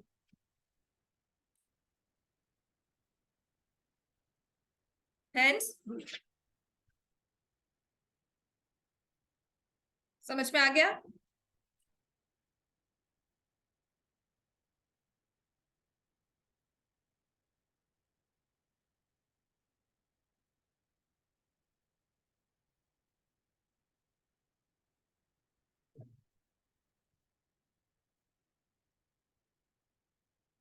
क्वेश्चन नंबर 2, इसके बाद क्वेश्चन 2 और एग्जाम्पल 2 आपस में ना एक दूसरे का कन्वर्स है। एग्जाम्पल 2 एंड क्वेश्चन नंबर 2 आपस में कन्वर्स है एक दूसरे का, ठीक है। जो चीज हम क्वेश्चन नंबर 2 में प्रूव करेंगे, एग्जाम्पल 2 में वो गिवन होगी। एग्जाम्पल 2 में जो हम प्रूव कर रहे हैं क्वेश्चन में वो गिवन है, ठीक है। पहले मैं करवा रही हूं आपको question number 2, exercise 10.2। If two chords of circle intersect within the circle, एक सर्कल लिया, the two chords intersect within the circle.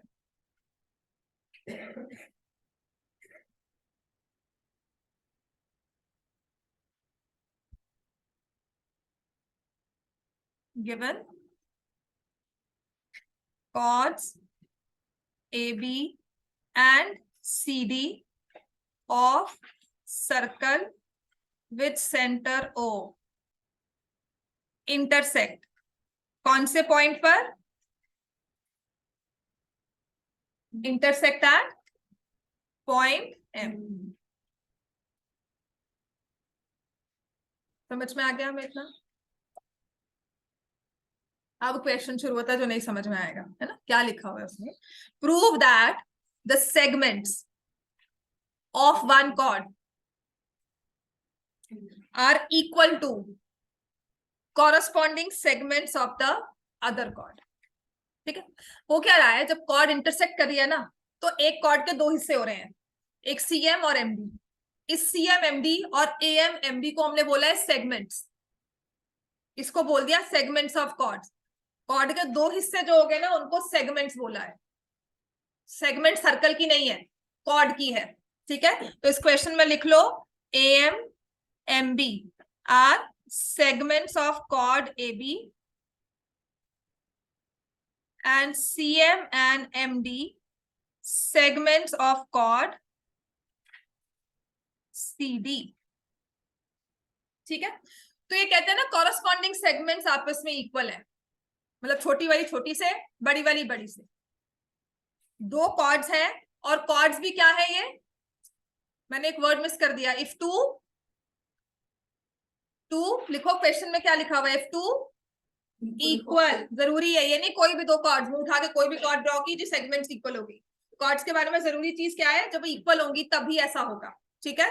तो हम लिखेंगे A B is equal to C D. जो मैंने चीज यहाँ मिस की, विच इज वेरी इंपॉर्टेंट, अगर ये इक्वल नहीं होगा तो नहीं है, हर बार नहीं होता ऐसा।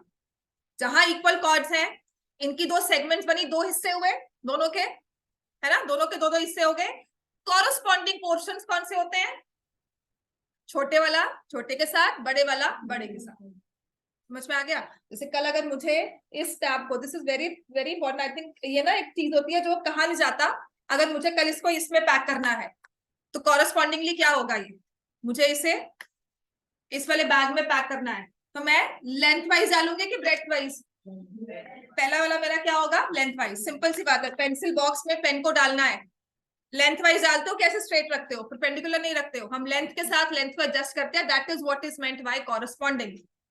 ठीक है, आपके फोन का कवर होता है, जब उसमें कवर में फोन डालना है तो बड़ी साइड के साथ बड़ी साइड, छोटी साइड के साथ छोटी साइड मैच करते हैं, और क्या करते हैं, जहां कैमरा होता है वहां पे जो हमें सारी उनकी डिविजन्स दी हुई है उसके अकॉर्डिंगली हम केस में अपने फोन को डालते हैं। समझ में आ गया ना?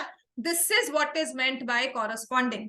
तो यहाँ लिखा है कॉरस्पॉन्डिंग सेगमेंट्स आर इक्वल। तो टू प्रूव हमें करना है, लिखो to prove CM is equal to BM and AM is equal to BM। ये हमें प्रूव करना है। ठीक हो गया?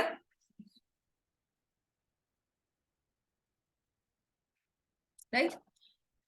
अब इस चैप्टर, इस एक्सरसाइज से पहले एक ही चीज पढ़कर आए हो, perpendicular from centre bisects the chord and equal chords are equidistant from the centre.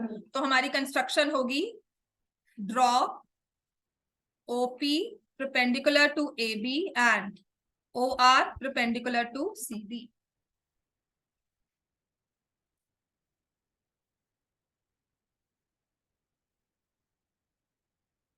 join OM।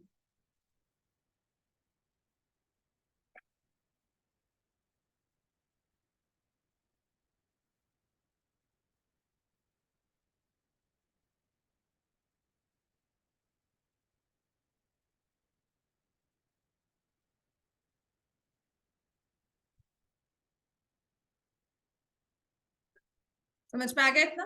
ये चीज हमें तीन चीजें रखनी है। देखो हुआ क्या है, दो ट्रायंगल्स बने हैं, जो मैंने ये ऐसे ज्वाइनिंग सारी की, सर्कल में भी क्या आ रहा है, ट्रायंगल ही आ रहा है, चैप्टर 7 ही आ रहा है आपका फिर से, है ना? इनको हमें क्या प्रूव करना है, क्या प्रूव करेंगे इनको? कॉन्ग्रुएंट, है ना? कॉर्ड्स भी क्या है? Equal. Perpendicular from centre bisects the chord, तो AP और RD भी इक्वल होंगे, BP और CR भी इक्वल होंगे। बस यही चीजें हमें प्रूव करनी है। राइट, इतना लिख लिया सबने? The first thing that I start here is, लिखो ट्राइंगल्स को कॉन्ग्रुएंट करना है, कॉर्ड्स इक्वल गिवन है, perpendicular from centre bisects the chord ये दिया है। बस इसमें ना बस एक कॉरेस्पॉन्डिंग पार्ट्स हमें देखने हैं, कौन से कैसे माइनस करने हैं। लिखो प्रूफ में पहली चीज, perpendicular from centre bisects the chord. तो इससे क्या हो गया,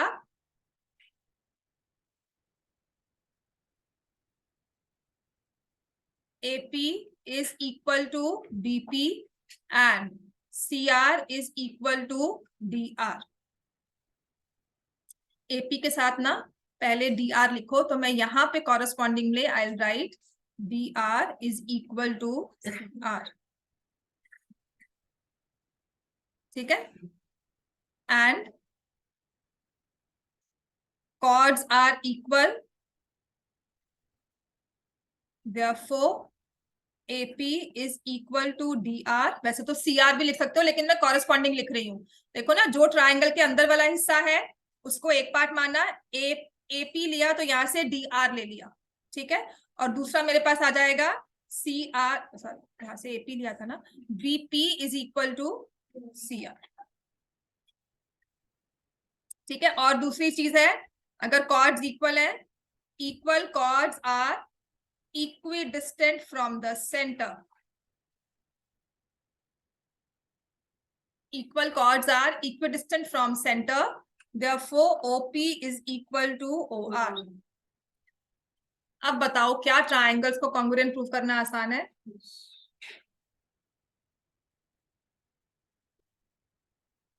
हाँ, BP आएगा, ठीक है ना?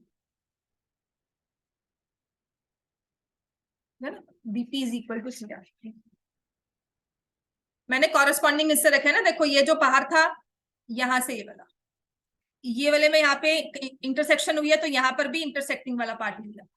कॉरेस्पॉन्डिंग यही होता है ना, कॉरेस्पॉन्डिंग सेगमेंट्स। इतना लिख लिया। अब बताओ ट्राइंगल्स कॉन्ग्रुएंट कौन से वाले और कैसे? रब कर दो, ये लिख लिया सबने? कौन से ट्राइंगल्स लोगे?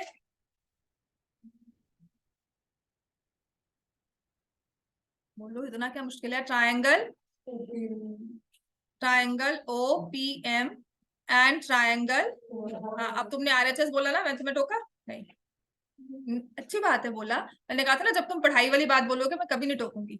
OPM और ORM, ठीक है, उसने पूछा तुमने जवाब दिया ना, ignore it and this is the only thing I ignore. ये अच्छी बात है अगर बता रहे हो, विच इज गुड, एंड ये मुझे डिस्टर्ब नहीं करता, बट आपके आपस के तो थोड़ी बहुत इधर उधर होती है ना, वो थोड़ा सा डिस्टर्बिंग लगता है। वो भी इसलिए, एक दो बार हो तो ठीक है ignore, but when it continuous, एक पूरी क्लास में एक बार मैं टोक देती हूँ कि छोड़ो कोई बात नहीं, चलो होता है, लेट इट बी, राइट, वो क्या है, बढ़ता जा रहा है। शुरू से नहीं मैंने पॉइंट आउट किया, लेकिन अब वो मुझे ना डिस्टर्बिंग लगता है, क्योंकि एक बार हुआ, फिर वहां से दूसरा ग्रुप होगा, फिर वहां से तीसरा होगा, वो फिर पूरी क्लास में डिस्टर्बेंस आती है। OPM एंड ORM दोनों को कॉन्ग्रुएंट प्रूफ करना है ना, कैसे करेंगे प्रूफ बताओ? फर्स्ट चीज आप क्या लिखोगे? OM is equal to OM, very good, पहली चीज हम ये लिखते हैं जो कॉमन वाला पोर्शन है ना, हाँ very good, OM is equal to OM which is common. दूसरा हमें क्या दिख रहा है? OP is equal to OR, ये क्या होगा? Proved above. क्यों प्रूव्ड है ये? इक्विडिस्टेंट फ्रॉम द सेंटर है ना, इक्वल कॉर्ड्स वाला। और तीसरी चीज हमें क्या दिख रही है? हाँ very good, angle OPM is equal to angle ORM, each 90 degree. अब सबसे मुश्किल चीज, ट्रायंगल OPM तो कॉन्ग्रुएंट है, अब जहां पे गलती होती है कौन सा रूल लगेगा? RHS, क्योंकि एक राइट एंगल है, एक हाइपोटेन्यूज है ये वाला, और एक साइड, ठीक है। SS या वो रूल नहीं लगाना, इस चीज को याद है, यहाँ पे नंबर कट जाते हैं यहाँ पे, और कुछ नहीं। आपने प्रूफ ठीक किया, आपने लिख दिया SAS लिखकर या SSS लिखकर या AS से लिखकर आ गए, ये होता है। मैंने पेपर चेक किया, उसमें ऐसे लिखा हुआ, मैंने लिख दिया, बन तो रहा है। थोड़ा सा सोचोगे यहाँ पे क्या होता है, टीचर आपका ना आधा एक नंबर पूरा काट लेगी, 3 नंबर का क्वेश्चन है, मिलेंगे 2। समझ में आ गया? तो ये ट्रायंगल्स कॉन्ग्रुएंट हो गए। इससे हमें क्या लेना है? PM is equal to RM CPCT। अब देखो दो ही चीजें आपने ली थी, एक आपने ली थी AP is equal to DR, ठीक है, और मैं साथ में लिखूंगी PM is equal to RM। क्या करना चाहिए इनको? एड, एक AP और DR कॉरेस्पॉन्डिंग लिखे थे, PM और MR ये भी मैंने कॉरेस्पॉन्डिंग लिख दिया। अब ये नंबर 1 नंबर 2 क्या लिखेंगे इसको? Add 1 and 2। प्रूव हो गया आपके पास, AP plus PM DR plus RM is equal to AM, AM will be equal to DM। अब इसके बाद सेकेंड पार्ट प्रूव करना है इसका।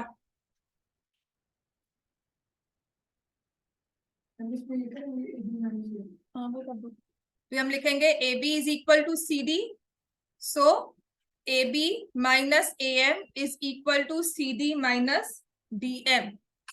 तो मेरे पास आ जाएगा CM is equal to DM, hence proved। नहीं गलत लिख दिया मैंने, है ना। AB में से AM माइनस करना है ना, ये AB और AM को माइनस किया तो यहाँ पर आएगा BM, और CD में से MD को माइनस किया तो यहाँ आएगा CM। ये गलतियां होती है, इसी को ध्यान रखना होता है, ठीक है। तो हम जल्दी में लिखते हैं ना, तो यही चीज गलती करते हैं। मैंने भी यहाँ पे बिना सोचे लिख दिया, तो देन आई रियलाइज कि नहीं, इसको कॉरेस्पॉन्डिंग लिखो, यहाँ पे मार्क्स नहीं कटवाने, आधा नंबर ऐसे ही कट जाता है इसमें। Hands proof. दो चीजें यूज करनी है, perpendicular from centre bisects the chord, chords are equal, and equal chords are equidistant from the centre. उसी के साथ मैंने ट्रायंगल्स को कॉन्ग्रुएंट प्रूफ किया है। उसके बाद तो प्लस माइनस हमें करना है अकॉर्डिंगली, ठीक है। अब आ जाओ क्वेश्चन नंबर 3। क्वेश्चन नंबर 3 और एग्जांपल नंबर 2 कन्वर्स है एक दूसरे का, क्वेश्चन नंबर 2 नहीं, ठीक है। क्वेश्चन नंबर 3 एंड एग्जांपल 2 आपस में कन्वर्स है, एंगल्स के बारे में कहा हुआ है। मतलब जो आप करके आ रहे हो ना, equal chords make equal angles, उस चीज को यूज करते हैं। समझ में आ गया? क्वेश्चन नंबर 3 कर रहा हूँ, कम से कम ये वाली एक्सरसाइज पूरी कर लो। तो ऑनलाइन में हो सकता है मैं आपको ये एक्सरसाइज ना करवाऊं, मैं आपको पिछला ही रिवाइज करवाऊंगी, विच इज क्वाड्रिलेटरल्स। आपके टेस्ट ठीक है, क्वाड्रिलेटरल्स हो जाएंगे। टेस्ट पेपर जितने भी हमने किए हैं वो सरफेस एरिया वॉल्यूम के, या सरफेस एरिया वॉल्यूम का कोई डाउट है वो हो जाएगा। और स्टैटिस्टिक्स, स्टैट्स भी थोड़ी बहुत रिवाइज करवा दूंगी जब ऑनलाइन क्लासेस लूंगी। ठीक है, जो ये एक्सरसाइज है, I will see the mood की अगर सारे बच्चे आते हैं उस क्लास में तो अकॉर्डिंगली मैं आपको नेक्स्ट एक्सरसाइज भी स्टार्ट करवा सकती हूँ 10.5। ठीक है, question number 3। If two equal chords intersect within the circle, two equal chords intersect within the circle, prove that line joining the point of intersection to the center makes equal angles with the chord. A circle, two equal chords intersect within the circle.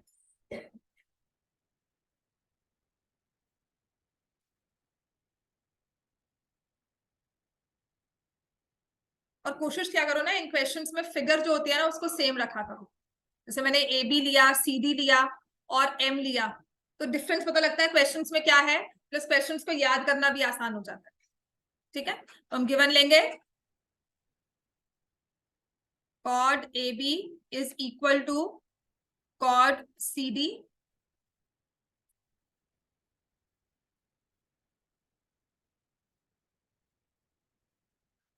To prove line joining the point of intersection to the center. Line joining the intersection point to the center. OM makes equal angles with the chord. ये वाला समझ में आ गया?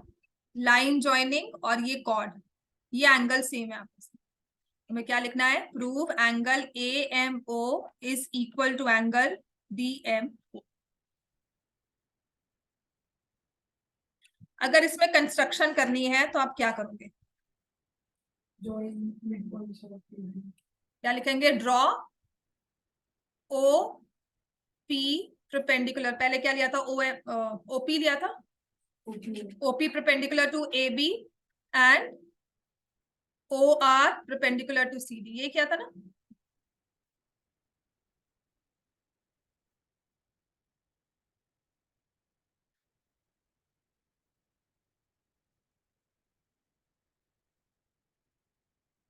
ठीक है, construction ये कर दी। वही फिर से दो ट्रायंगल्स हमें कॉन्ग्रुएंट प्रूव करने हैं। इक्वल कॉर्ड्स हैं तो क्या होगा? Equidistant from the centre. अब इसका प्रूफ देखो मैं क्या लिख रही हूँ, ये तो उससे भी इजी है, क्वेश्चन नंबर 2 से भी आसान है क्योंकि डायरेक्टली प्रूव हो जाता है। इसके बाद फर्दर प्लस माइनस कुछ नहीं करना। Equal chords are equidistant from centre, AB is equal to CD, यहाँ लिख दो chord AB is equal to chord CD, therefore OP is equal to OR। जितना सा प्रूव करना है उसके बाद कॉन्ग्रुएंसी लोगे। कौन से ट्रायंगल्स की? In triangle OPM and triangle ORM, ये दो ट्रायंगल्स की ना कॉन्ग्रुएंसी लेनी है तुमने। ठीक है, कैसे प्रूव करोगे इसको? हाँ, पहली चीज हमने वही कॉमन लिखी, OM is equal to OM। दूसरा OP is equal to OR, क्यों है ये? Proved above. और तीसरा क्या है? Angle OPM is equal to angle ORM। पिछले वाले से कुछ चेंज हुआ? ये प्रूफ, सबका प्रूफ सेम है। समझ में आ गया ना? प्रूफ सेम है, देखो क्वेश्चन डिफरेंट हो गया, प्रूफ सेम है। हमने कहा triangle OPM is congruent to triangle ORM, कौन सा रूल लगेगा? पिछली बार कौन सा लगा था, अब भी कौन सा लगेगा? RHS। और इससे हम फर्दर क्या लिखेंगे? Angle OMP is equal to angle OMR CPCT। OMP is equal to angle OMR, ये दो एंगल्स लेंगे ना ट्राइंगल में, बस इसके बाद और लिख दो जो हमें प्रूव करना है, और angle AMO is equal to angle DMO, क्योंकि पता है कि ये further congruent points, collinear points ही हैं। तो अगर मैंने PMO लिखा है या AMO लिखो, बात तो एक ही है। मैंने RMO लिखा है या DMO लिखा है, बात एक ही है। ठीक है, तो इसके बाद और लिखकर और नेक्स्ट में क्या लिखोगे, हेंस प्रूव्ड। समझ में आ गया इतना? क्लियर? क्वेश्चन नंबर एग्जाम्पल 2 कर लो, इसके बाद क्लास ओवर करूंगी, नहीं करवाऊंगी। ठीक है, लास्ट क्वेश्चन है एग्जाम्पल 2, क्योंकि इसका कन्वर्स है वो।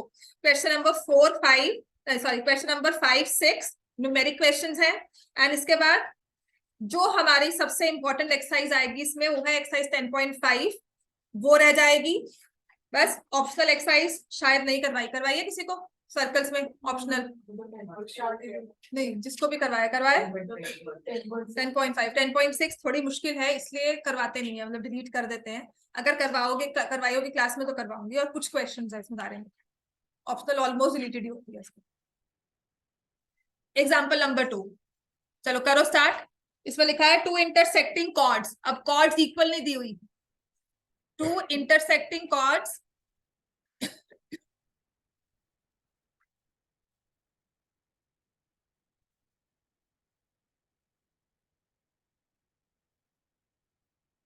two intersecting chords of a circle make equal angles with the diameter passing through their point of intersection। बात वही है, डायमीटर कहा है तो ऐसे ही है ये, जिसमें ना इस डायमीटर को पूरा बनाओगे।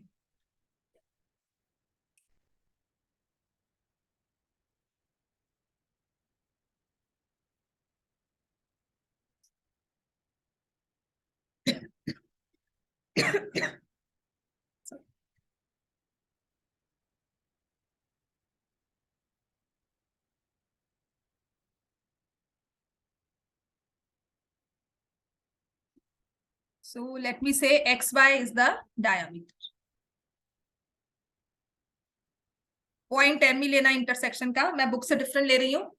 ठीक है, so chord AB and chord CD, अब ये इक्वल नहीं दिए हुए हमें, intersect at point M, intersect at point M, XY is the diameter, या XMY लिख दो ताकि पता लग जाए कोलिनियर पॉइंट्स है। XMY, फिर बार बार लिखना नहीं पड़ेगा। XMY is the diameter। Prove हमें करना है chords are equal, AB is equal to CD। अच्छा, और क्या दिया हुआ है, the diameter makes equal angles with the point of intersection, तो मुझे दिया हुआ है angle AMY is equal to angle DMY। समझ में आ गया, ये दो एंगल्स इक्वल दिए हैं। टू प्रूव करना है AB equals to CD, construction में लगता है क्या करेंगे, draw OP perpendicular to AB and OR perpendicular to CD।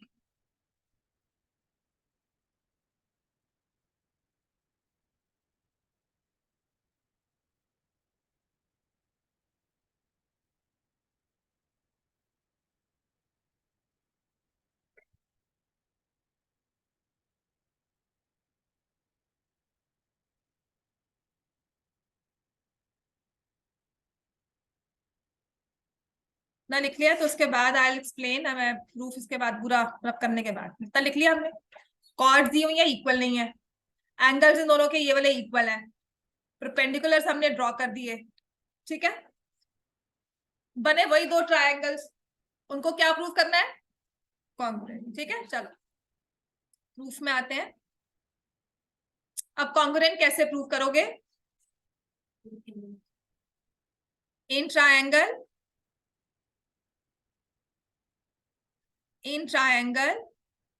OPM and triangle ORM, OPM and ORM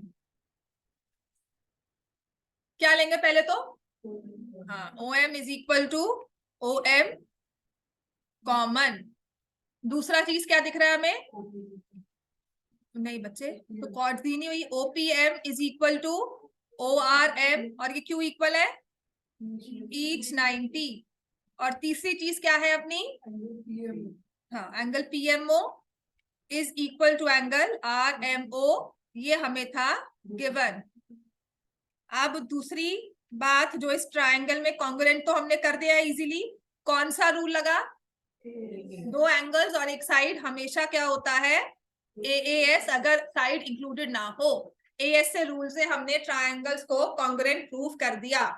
इसके बाद हम क्या लिखेंगे? OP is equal to OR CPCT, और फिर हम लिखेंगे chords which are equidistant from center are equal in length, और फिर आ जाएगा therefore AB is equal to CD, hence proved। पिछले वाले क्वेश्चन में ये चीज पहले लिखी थी, इसमें लास्ट में लिख रहे हो। समझ में आ गया? इतना क्लियर है? इतना सबको डन? क्वेश्चन नंबर 4 भी कर लो, 5 कर लो। 6 नहीं करवाती, 5 न्यूमेरिक है। अच्छा, एक चीज तो है, आप नीचे खड़े होकर